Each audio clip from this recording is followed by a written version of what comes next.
Watawa na waamini wote tuliokusanyika hapa, tumsifu Yesu Kristo. Mwasha Baba Askofu, tunashukuru kwa uwepo wako. Umekuwa nasi tangu jana tulipowapokea rasmi na kwa daima hawa ndugu zetu. Na leo basi umefika kwa daraja hiyo ya ushemasi. Tunakushukuru sana Baba.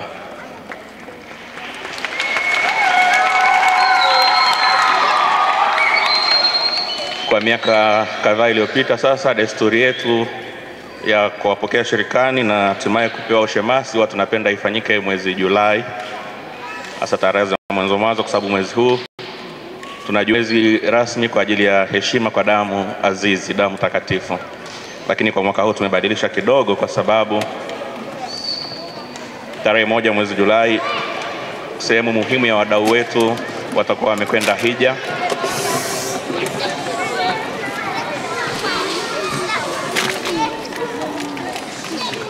Na pia tulikuwa na mkutano kusanyiko tumeumaliza leo, kwa hiyo tuliona ni vizuri pia tutumie fursa hii ya kusanyiko letu basi kuhitimisha kwa adhimisho hili la kuwapokea na hatimaye kupewa daraja ya ushemasi kwa hawa ndugu zetu.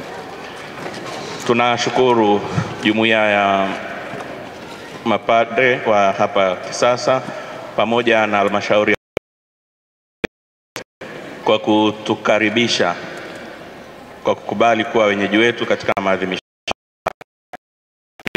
Namshukuru Mwasha Baba Askofu Mkuu ambaye aliruhusu haya.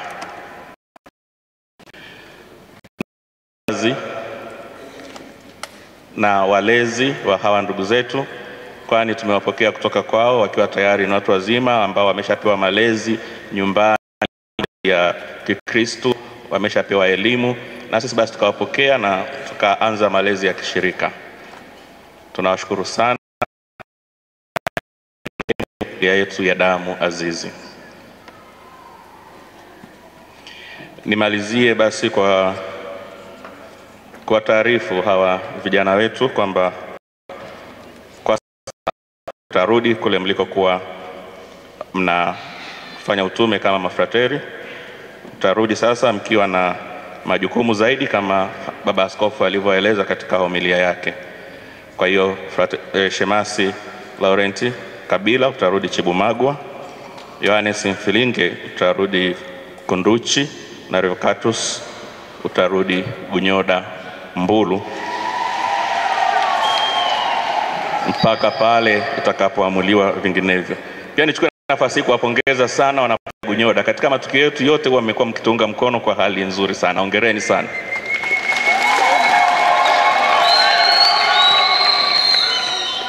Niwashukuru pia wana utume wa damu ambao hawajawahi kutuacha katika matukio ya furaha na ya huzuni. Asanteni sana.